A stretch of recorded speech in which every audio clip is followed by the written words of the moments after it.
says that plants are living, right? Mm-hmm. And Hinduism says that we should not eat meat, but we eat plants. Mm-hmm. But doesn't that now contradict the science aspect of that? Hinduism, you see, you must understand, it's a very profound question.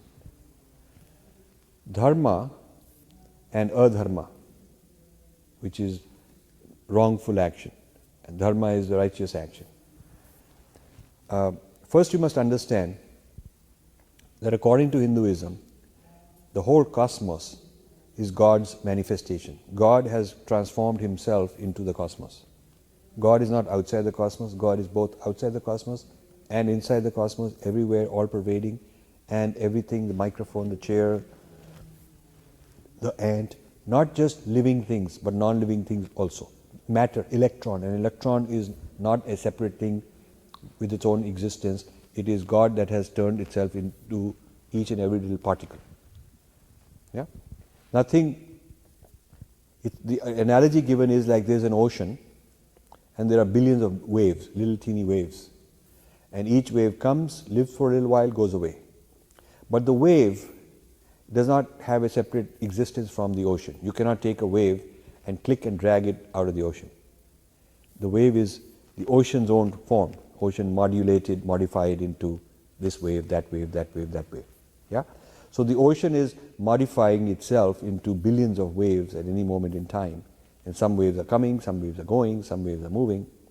So God, which in our case Brahman, is becoming trillions and trillions of different entities at every moment in time. Every entity is in fact nothing but that. Every single thing that exists is nothing but that. And these entities, therefore, are nothing but forms of God.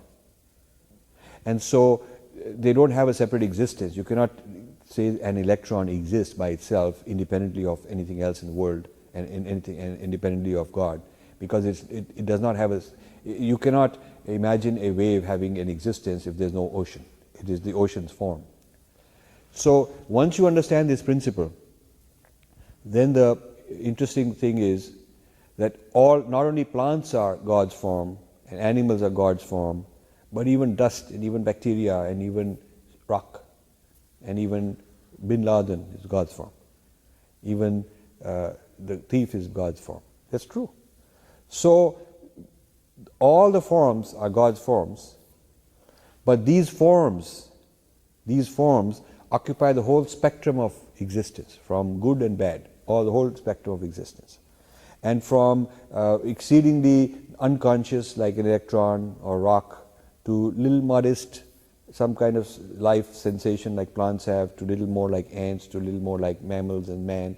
So there's a whole spectrum of consciousness from unconscious to fully conscious and so on. And there's a whole spectrum of kind of creature, kind of person, kind of being it is. Yeah? So the Hindu cosmology is very vast and very fascinating, and I'm also in this book explaining this in a summarized, brief way. You should take a look at that. Now, what is righteous for human beings to eat is a question of what are the available choices and what's the least harm I can do. So the principle is least harming. Not that I cannot eat a living thing, but what's the least harm I can do. Yeah? So if there's two choices, I pick the one with less harm over the one with more harm among the choices. So when a tiger eats a deer, it's not violating dharma, because its metabolism, its biochemistry, the way its DNA is built, it cannot live as a vegetarian. It cannot. And the tiger's righteous dharma is that it eats meat.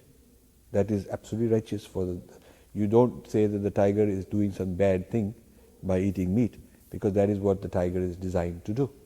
When a snake swallows a little mouse, swallows it up and eats it, that is the snake's dharma. That's the only way a snake can survive. He cannot eat carrot juice. He cannot do that. So when the volcano erupts and lots of creatures die, or when asteroid hits and dinosaurs die, or when there's an earthquake or a tsunami and a lot of destruction is killed, destruction happens. It is not that those entities that seem to be doing all these things are doing something evil or immoral or dharmic or negative. The nature has built-in destruction, built-in dissolution, built-in death, so birth, sustenance and dissolution are all part of the nature of this cosmos. Yeah? And the creatures that need to live off of other entities are part of this nature, part of the way the cosmos is built. Now, our dharma is to understand our circumstances and make the right choices for minimizing harm to anyone. That is our dharma. So there's nothing unscientific about eating plants. There's nothing unscientific about having to cause harm when it is less than the harm from other choices. So you kill Bin Laden, you have harmed him, right?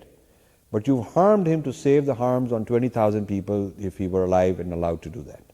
So you have actually taken the path of the minimum harm that you have to do in order to save bigger harm.